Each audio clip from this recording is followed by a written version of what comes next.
요거를 보시면 이제 요렇게 만들어 달라는 게 문제죠. 이렇게.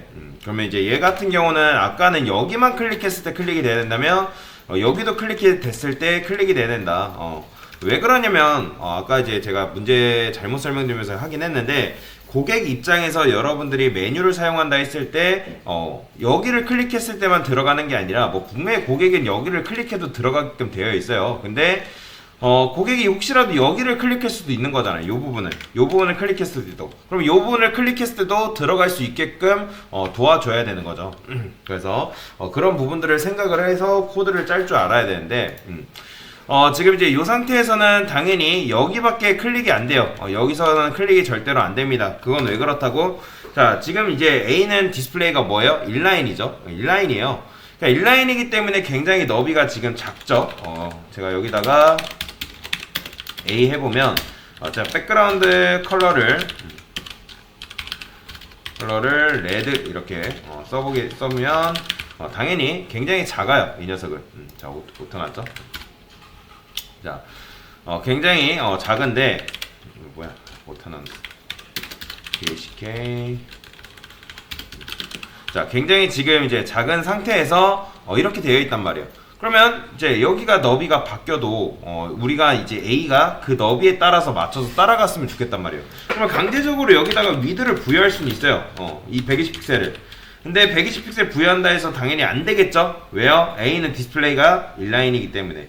그래서 여기를 디스플레이 인라인 블록으로 바꿔주시는 분들이 간혹 계세요. 왜냐면 너비를 준다 했을 때 이제 이렇게 블록을 줘가지고 인라인 블록 주면 너비 먹겠네 하고 줍니다. 당연히 너비는 먹죠. 인라인과 인라인 블록의 차이는 뭐다? 높이 너비 패딩 마진 안 먹는다 했죠. 누가? 인라인이. 인라인 요소가 높이 너비 패딩 마진이 안 먹기 때문에 아무리 인라인 요소한테 여러분이 너비 높이 패딩 마진 줘봤자 소용이 없다는 거예요. 그래서 인라인 블록을 줘가지고 바꿨더니 또 뭐가 문제예요? 부모를 150픽셀로 바꿨더니 여기가 빈 공간이 나오는 거죠. 뭐 아무리 늘려도 여기가 빈 공간이 계속 생기는 거예요. 그러면 여기도 이제 170픽셀 해가지고 만들어줘야 된다는 거죠. 근데 그렇게 하기에는 굉장히 불편하다는 거예요. 굉장히 불편하고 비효율적이라는 거죠. 그래서 요거를 어떻게 한다? 이 녀석을 너비를 지워주시고 블록으로 바꾼다는 거죠. 자, 블록으로 바꾸게 되면 좋은 점이 뭐다? 이제 섹션이 아무리 바뀌어도 A가 디스플레이 블럭이기 때문에 블럭의 특징은 너비가 최대한으로 늘어난 성질이 있어서 부모의 너비만큼, 즉 부모가 가지고 있는 너비에서 최대한 늘어가기 때문에 굉장히 유연한 성질을 가지고 있는 거죠. 그래서 120픽셀로 줄어도 이런 식으로 줄어들기 때문에 여기를 클릭해도 얘가 넘어가게끔 되어 있는 거다라고 보시면 돼요. 자, 그러면 이제 여기서 잘 됐죠? 이건 됐고, 자, 그 다음에 해줘야 될 게 뭐예요? 마우스를 올렸을 때잖아요. 그죠? 자, 호버를 했을 때 어떻게 해줘야 돼요? 지금 얘는 언더라인도 생겨있고, 색상도 컬러가 레드로 바뀌어있죠? 컬러 레드로 바꿔주면 되고, 자, 텍스트 데코레이션도 언더라인 해주면 돼요. 이렇게 해주면 마우스 올렸을 때 정상적으로 됩니다. 여기 올렸을 때도 정상적으로 되는 거죠. 자, 그런데, 자, 보세요. 메뉴에다가 마우스를 올리면 이런 식으로 잘 되긴 하는데 이 호버 같은 경우는 이렇게 A에다가 주지 않고 왼쪽으로 당기는 게 굉장히 좋습니다. 그게 무슨 말인지 보세요.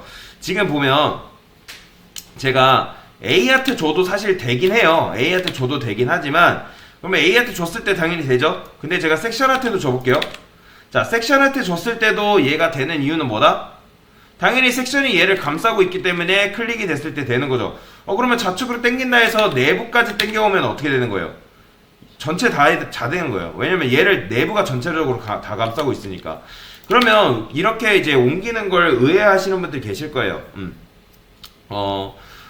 왜 그러면 굳이 A에다 주는 게 더 좋은 거 아니냐? 왜 그러냐면 나중에는 여러분들 작업을 할 때 A 안에 뭔가 자식으로 뭔가가 많이 오는 경우가 발생을 하거든요. 그러면 나는 A의 자식에 있는 녀석을 선택하고 싶을 때가 있어요. 그러니까 무슨 말이냐면 A 안에 뭔가 세밀하게 이제 다른 요소들이 존재할 때가 있어요. 지금은 여러분들이 제가 아무리 설명해도 직접 하지 않으면 몰라요. 나중에 이제 그거에 대해서는 구체적으로 설명을 드릴 건데 A의 자식으로 뭔가가 올 때가 있고 나는 A의 자식으로 오는 녀석만 선택을 해야 되는 경우가 있다는 거죠. 그러니까 그 녀석한테 호버를 줘야 되는 경우가 있는데 호버를 그렇게 해버리면 그 A에 있는 그 자식으로 있는 호버가 그 녀석만 선택이 되는 게 아니라 A한테 줬을 때 A 전체가 선택이 되는 거예요. 그런 문제가 발생하기도 하고. 근데 이제 이런 경우에는 이제 여기다가 이제 섹션 뭐 A 지금은 A의 자식이 없기 때문에 크게 상관은 없지만, 자 이렇게 하게 되는 경우에는 뭐가 좋냐면 A만 선택이 되는 게 아니라 혹시라도 섹션에 자식으로 오는 녀석이 있단 말이에요. 섹션에. 그러니까 무슨 말이냐? A의 형제로 다른 녀석이 와야 되는 게 있어요. 그러니까 나중에 여러분들 2차 메뉴라는 거에 대해서 배울 건데, 나중에 이제 A의 형제로 지금 제가 아무리 지금 설명드려도 여러분들 몰라요.